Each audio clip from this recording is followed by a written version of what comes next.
Today is the last day of the 35th Kagyu Monlam Chenmo. And so, just as I have requested of him, this year His Eminence Goshi Gyaltsen Rinpoche has gone to unfathomable efforts to come and preside over the Kagyu Monlam. Our original plan was that Rinpoche only needed to attend a few of the most important events and did not need to come to everything. But Rinpoche has, whenever he's been able, come to preside over the sessions whenever he could without missing a single day. This is extremely kind of him. So, on the behalf of all the monastics and lay people who have attended the Monlam, I would like to express my deepest thanks to Rinpoche.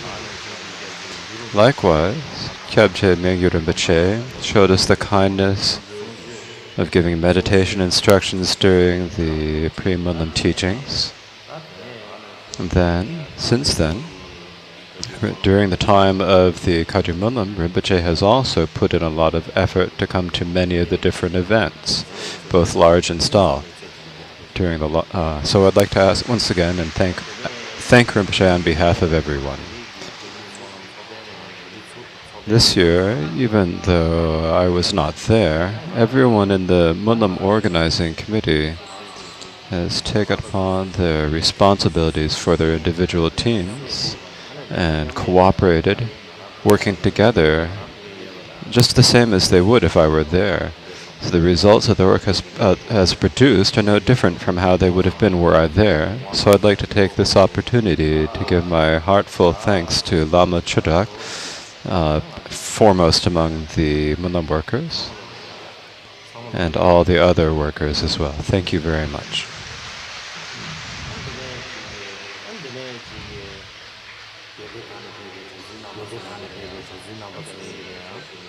Likewise, the monks and nuns from the various monasteries, despite the fact that the weather has been very hot, they have been very exemplary and praiseworthy in all respects during this Monlam, in terms of their motivation, conduct, and everything else, even in the heat. So I would like to also say thank you very much to all of you as well. Likewise, the faithful people who have come from foreign countries. This year, there have been many changes in the Monlam dates. This has caused you difficulties financially. Once you have arrived here, the weather has been hot, and that gives you even more difficulties. But all of you participating makes the Kagyu Monlam into an international event. I think it shows that no matter where we are in the world, where in the world we are from, our wishes are in unison. Our wishes for world peace are in unison. Our wishes that all sentients be happy are in unison. And so I'd like to thank you all deeply. Likewise, the place where we hold the Monlam is the sacred site of Bodh Gaya in the noble land of India. The government of India, the federal government, as well as the state government of Bihar and the local administration have all provided a great deal of assistance. Likewise, the administration of the Mahaodi temple have also continuously supported us, not only in the past, but also in the present. So I'd like to take this opportunity to express my appreciation and thanks to all of them. Today, at first, I didn't think I needed to say too much.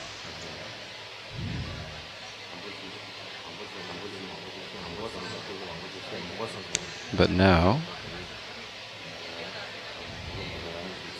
I thought I'd like to take this opportunity to say a few things, and I think that maybe it'll bring a little bit of benefit. So the main thing to talk about is that many people have been asking when the next Kagyu Monlam, the 36th, will be held. And they're also asking that the time be fixed and not changed. Quite a few people have said this, and generally from our point, we have gone to a lot of effort to have a definite schedule that didn't change. But sometimes there are events with other lamas, other great lamas, and Monlams from other lineages that are being held at the same time, and when they conflict with each other, then it's not very easy for us or for them. And for that reason, we have had to postpone or change our dates for such reasons several times. Even though we haven't wanted to reschedule, there have been situations where we have no choice but to do so. But we're doing everything we can to avoid having to change our dates in the future. In the next few days, we will have meetings to decide a fixed time for the Monlam. We will have free discussion about the schedule in the meetings and do our best to make a decision as soon as we can. And once we have decided, we will announce it immediately over the internet so that everyone can make advanced preparations to come to the next Monlam. So we'll try our hardest to inform you. We will try our hardest to inform you as soon as we can.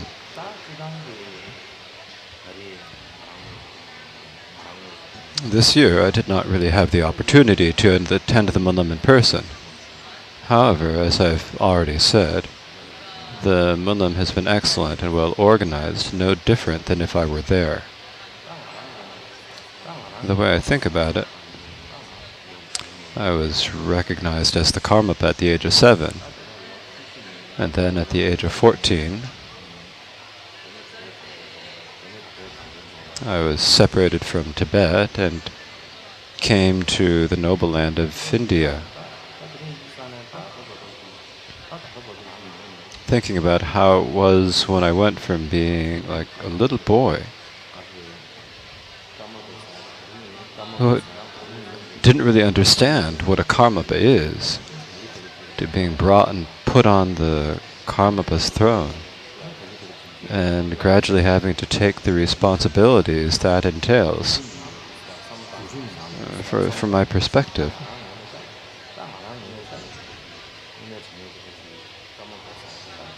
the Karmapa has a history of over 900 years, and there have been 16 incarnations. To have qualities of abandon and realization such as they did, and activities such as theirs, I don't even have the confidence that I can hope for such.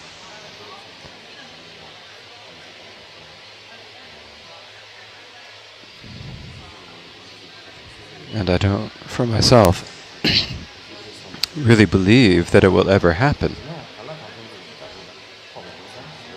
But because I've received the blessings of the Karmapa to some degree, I've done my best. But I'm an ordinary person. So no matter how much hard I try, there are many situations where that is not enough, where it is beyond me.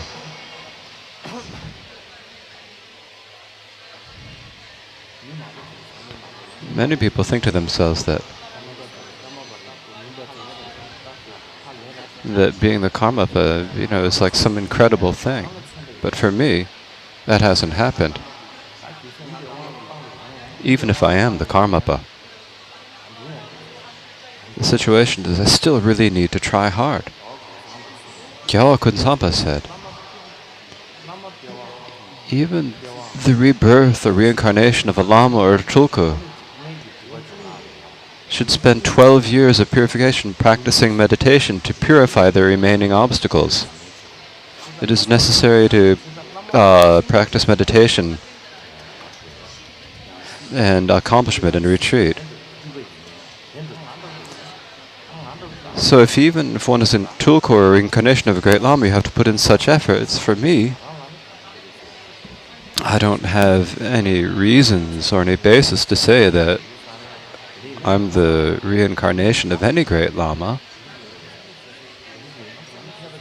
And since I'm an ordinary person, I have to put in incredible effort, even more than other people. But no matter how much effort I make, it's never enough. It's never okay.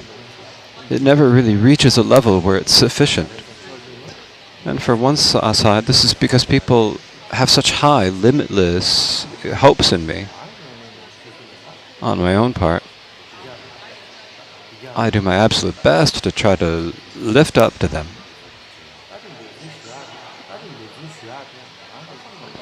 And I do this with as much as I can, with a pure motivation.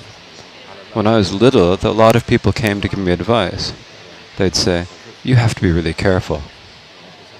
There are many people who are said to be the Karmapa, so you have to be your best.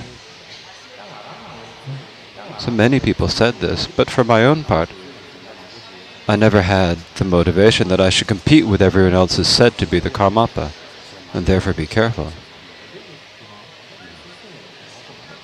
From my own point, I've had a pure motivation. Whatever I am, making my best efforts no matter what.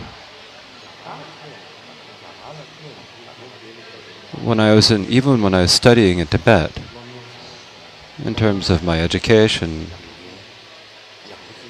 my tutors, my teachers, and my tutors, and the way they paid respect and so forth, were not the greatest. And once I arrived in India, one reason I came to India was to study and to receive the Dharma lineages. That's why I came. So once I arrived, it should have been better than it had been in Tibet, but in terms of my education, there were many gaps. From one perspective, the fault was my own for being too lazy. And also, I'm pretty smart, and since I am pretty smart, no matter what I study, I immediately get a little bored and think, I get it. Then I immediately feel disinterested. In addition to that, the lamas and khenpos whom I've studied with, we invited the best lamas and khenpos among our Kagyus.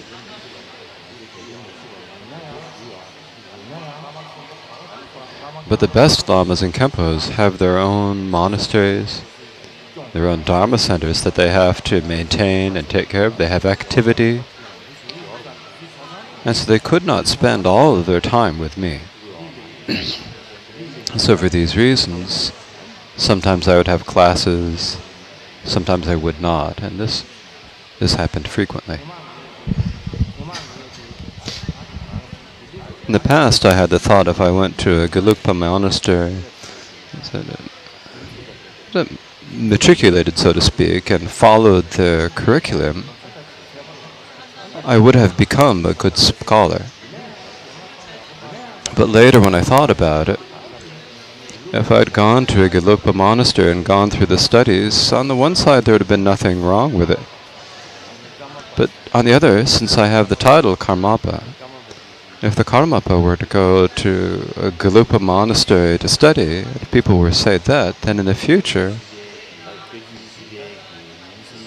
if someone with the head of title of the overall head of the Kagyu were to do this, there'd be a bit of a problem that would happen historically. So I've had many different discussions with Gelugpa Geshes, but I've never matriculated in a Gelugpa monastery. So this is one issue. My own studies have not all been all that high quality or good. Mainly what I know has come from me taking interest and putting the effort into it. I've never had any properly organized, thorough education. So that's one issue. So another issue is that when I was recognized as Karmapa when I was 7, so I was just a little boy.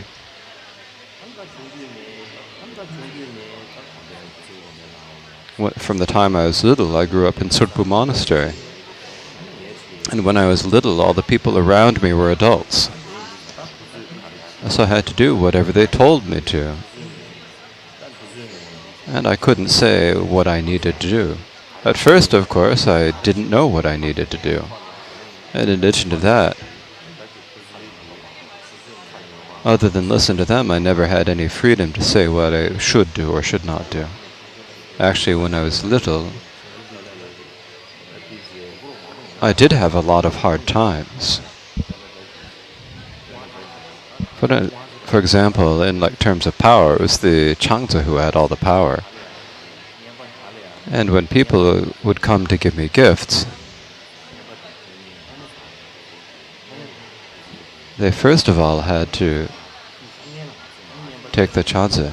They'd take them out, the Changzi would take them out and open all the gifts first. And those people were suspicious that there might be a bomb or poison or something like that. So they'd take them out and check to see whether they'd take the gifts out to make sure there was no bomb or poison. And once the gifts had been taken away, they were never brought back, almost all of them. Also, people would come and give money and say it was for me to give my parents. Those who knew my situation would give the money surreptitiously. At that time, there were always a lot of people around, right? And so without knowing, they would quickly slip it under my cushion. And slip it under my cushion secretly. And that's what it was like. So that's what it was like. And when I was little,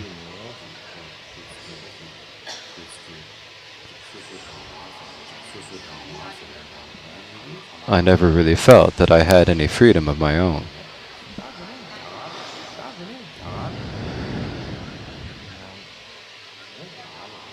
And then I came to India. So when I came to India, India is a free country, a democracy. So I'd hoped that once I arrived, I could do whatever I wanted. That was my hope. But when I first got to India, none of us had any knowledge about India. And at that time, the people who advised me, the people, my guides, or the people who advised me, even though they definitely had pure motivation, there was none who was able to guide me, who was 100% reliable.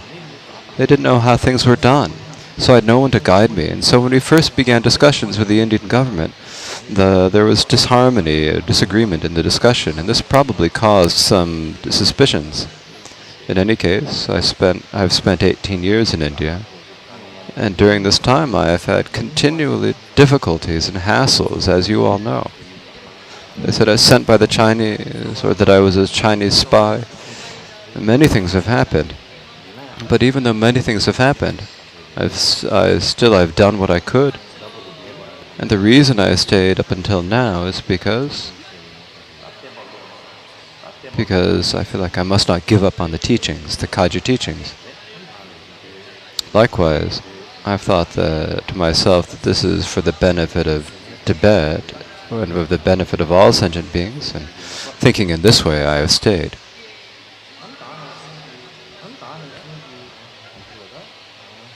Also, from another perspective, when I arrived in India, it was very fortunate.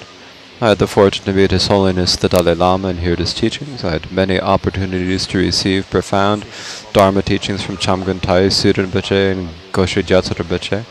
Likewise, I have had the opportunity to receive profound Dharma teachings from Tenga Rinpoche, Boko Rinpoche, and Yongzhen Tangro Rinpoche.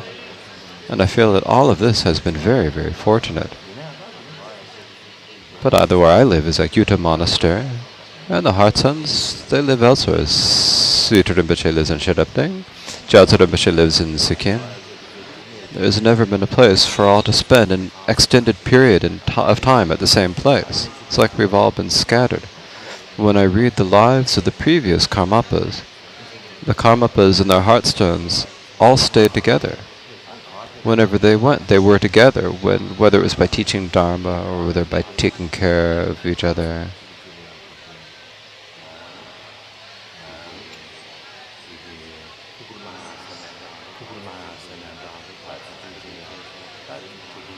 So there was like at that time they all took care of each other, but this has never happened with me. And for me, this is something I feel very disappointed about.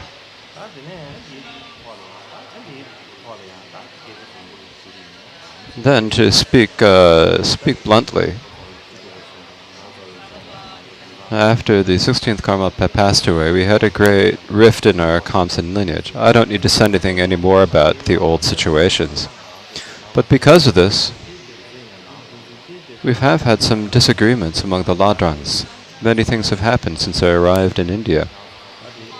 Some of you know, some don't. There have been a lot of disharmony among the Ladrangs, and this has also caused me a lot of worries. On one occasion, I invited Chamgantai Sita Rinpoche and Goshu Gyalsa Rinpoche to come to Delhi. Both Rinpoches are like the moons in a cloudless sky, and they're not stained by any faults, but those who are underneath them, their attendants, I told them to tell their attendants and the people under them that we have had a great disaster in the Kamsan lineage, such as never happened before. We've had a huge conflict. We've had a terrible violation of samsara. Please do what we can to avoid that again. This is what I asked both Rinpoches, and they promised to do as I asked. Actually, to make such a request is like teaching Avalokiteshvara the Mani mantra. You shouldn't have to say to my expense, but I was too petty and too small-minded and asked. Also, thinking that maybe it would be of benefit to the Karma Kagyu teachings, I went to see Kunzit Shama Rinpoche. And when we were arranging the meaning on our side, shall we say, there are people who would say it would not be okay to make that connection. Quite a few people said this. Some who were nearby said this vociferously. But I thought but I ignored that, and I went to meet Shama Rinpoche. And when we met, there was no really specific result that you could point to. But now Rinpoche has passed away, and I do feel that I have a bit of comfort in my mind that at least I was able to meet Rinpoche and tell him what I thought.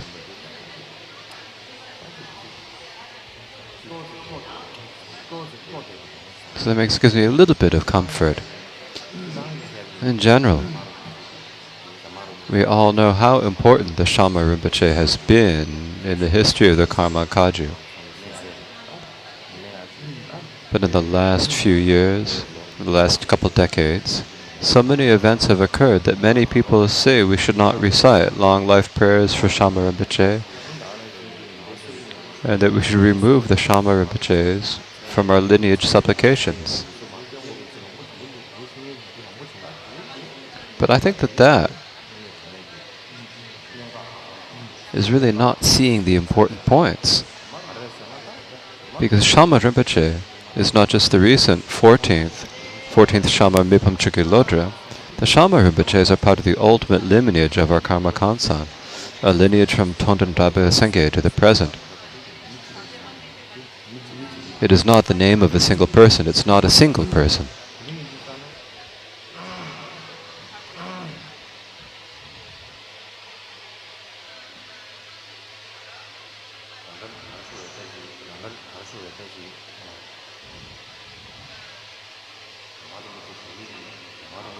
This, no matter how much people say that the actions of the current Shama Rinpoche were wrong, I think that we must not paint the activities of the entire Shama lineage black.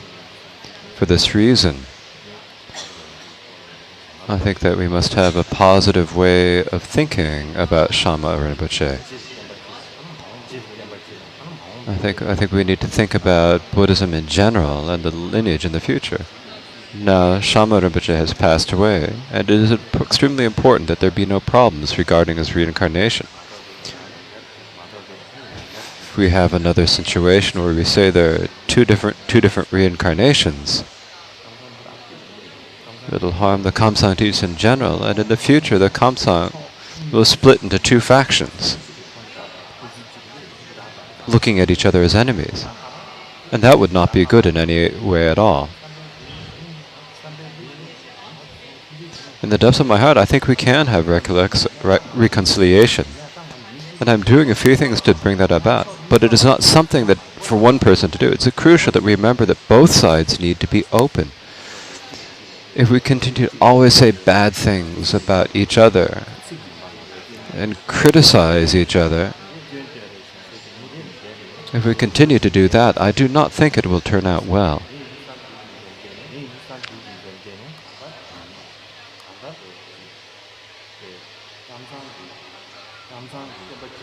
Our teachings, the Kamtsang, are the same. Our Guru is the same. The color of our hats is the same. But if despite this we continue to cling to our own factions, no matter how right we are, we will have such bias toward our own side that we will work for ourselves, to win for ourselves and defeat the others. And so taking this on would be like a complete mistake. There'd be nothing good about it.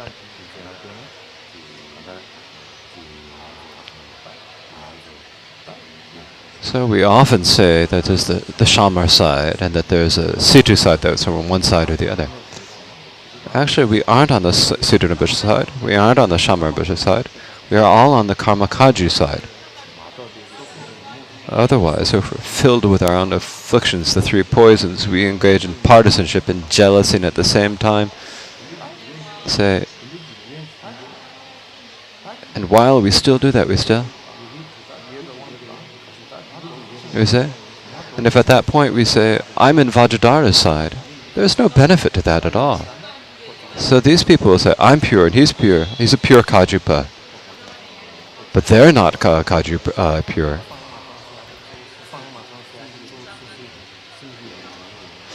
But whether one is pure or not comes down to the practice we have in our mind streams. It does not come down to whose side we are on. I think this is something we all need to keep in mind. Another thing is that I'm in America. I've spent many months abroad, the last 6 months in America. There are probably a lot of people who explain the reasons why I've stayed abroad for such a long time. But independent of anyone else's explanations, what I'd like to say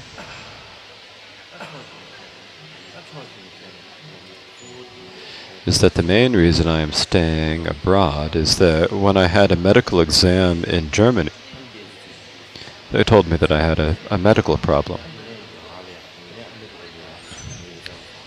So then I had an elderly attendant, and for his sake I had to go to America. Well, once I arrived there,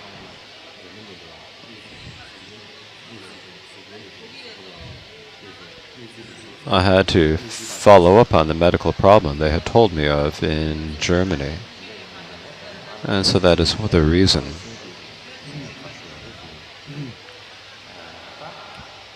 Another matter is that, for many years, I've never had the opportunity to really rest. To rest both the body and the mind. Once I get back to India, there will be a lot of busyness and freneticness. So I would not be able to rest. So I have stayed here to rest. So I stayed here because I'm thinking of the long term. Probably many people have said that I'm staying for my own personal benefit, or that I have some insidious plan, but that is not it at all. In brief, people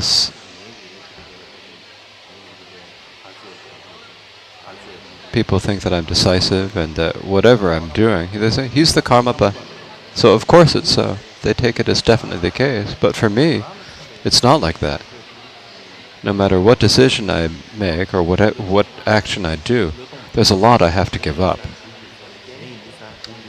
For my own part, I've done everything I could up till now to have everything I have done with a pure motivation. I've had a pure motivation, but people will make things up. There are many people who make things up out of dislike, and there's nothing to do about that. But amongst ourselves, there are many people who give incorrect explanations because they either do not know or do not understand what my real intentions are. Especially now that I'm staying in America, even the people I am around here have had a lot of anxiety. Likewise, many people all over have had a lot of anxiety. And I have actually also been quite downcast and depressed. And this is because When other people look at what I've tried to do, they take it as a matter of course, but for my own part, I've had to give up a lot. None of it has been easy. And even though it hasn't been easy, and when I ignore that and keep pushing ahead, if those around me do not believe in me, then there's no reason for me to pretend and keep going. So for that reason, I've been depressed. But when we think about it from the perspective of the future, from the time of the first Karmapa Dusim Khenpa to the present, the Gyalwang Karmapa has been a Lama who is engaged only in Dharma activities, not one who has been involved in politics. And now we are at a critical time for the snowland of Tibet. And we have come to a point where it is important to put efforts into both Dharma and politics. So for this reason, we definitely need a political leader or political guide. But for me, I don't know how to give any political direction. I don't know how to do this. And since I have the title of Karmapa, it would not be appropriate. Likewise, in terms of the Dharma, the way I think to myself is that one does politics to accomplish short-term aims and benefit. The political people, they're always changing. And also, politics means dividing into factions and then dividing into groups and then trying to find profit and benefit. But Dharma means not divide into factions and instead bringing benefit to all sentient beings, who are as limitless as space. Its duration is that people don't, change posts immediately. Dharma is for protecting ourselves in this and in future lifetimes, and for guiding ourselves in this and the hereafter.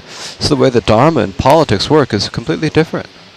Since I have the responsibility of being a religious leader, I can only continue in the direction of the Dharma. When I was in Tibet, I was worried that I would have to get involved in politics. Once I arrived in India, I've always thought that if it came to me having to do political activities, I would not have the skills to do it. I wouldn't know how to do it, and I have no wish to do so. This is another important point for people to take into consideration. In brief, from my own perspective, I don't have such qualities of abandonment and realization as the previous Karmapas had. If I, even though I lack those, were to continue to pretend and deceive people, I feel it would be accumulating severely negative karma. I have no feeling of delight, no thought I'll get rich, no have power, that many people like me. I don't have feel like there's nothing that I can have such pride in or confidence in. So sometimes I think there's no point. There's no point to continue deceiving others. Sometimes I think it would be better to just live as an ordinary person, an ordinary Dharma practitioner. I sometimes think that, and especially recently I've felt this strongly. This is because I've worked hard for many years, but I can't work hard all by myself. A single pillar can't hold up a single building, can it? Everyone needs to work hard and help out. We say that everyone has to have people that take care of and people who take care of them. If you're taking someone, you need other people to take care of you. Without any support for yourself, there's no bring benefit to teachings and helping beings all by yourself. We Buddhists believe in karmic cause and effect. We believe in the view of interdependence. Interdependence means that all situations, no matter what they may be, occur because of multiple causes and conditions. There's nothing that can be accomplished with a single cause or single condition. This is something that everyone needs to take into consideration. In brief, our Kagyu lineage in general, and in particular the Karma Kamsang, it's like we're a big family. It's like a big family, and in this family, the Gyalwang Karmapa is like the father of the family. But the father can't take all the responsibility alone. The support of all the family members is needed. Likewise, if you think about the history of the Kagyu lineage, and in particular the Karmapa, there have been many losses. For example, when the Mongol Gushen invaded, their armies razed many Karmapa monasteries, and many lineages of practice and explanation were lost. Such terrible events have occurred, and later, after 1959, there was the Cultural Revolution. So now we have an opportunity for the teachers to revive and flourish, and so I'd like to ask everyone, to take this opportunity as your own, and to make efforts.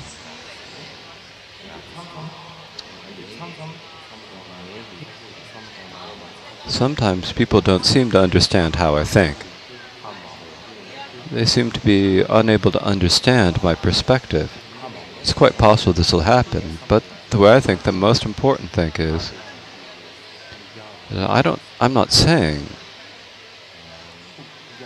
that I can see far into the future or that I know how to think about the long term. But as much as I can, I try as much as I can to take a long-term view as I work. It is possible that some people cannot take such a long view, but a leader, so-called, if you're going to be a leader, it means that once you believe in their leader, even though you may not understand all their plans or the decisions,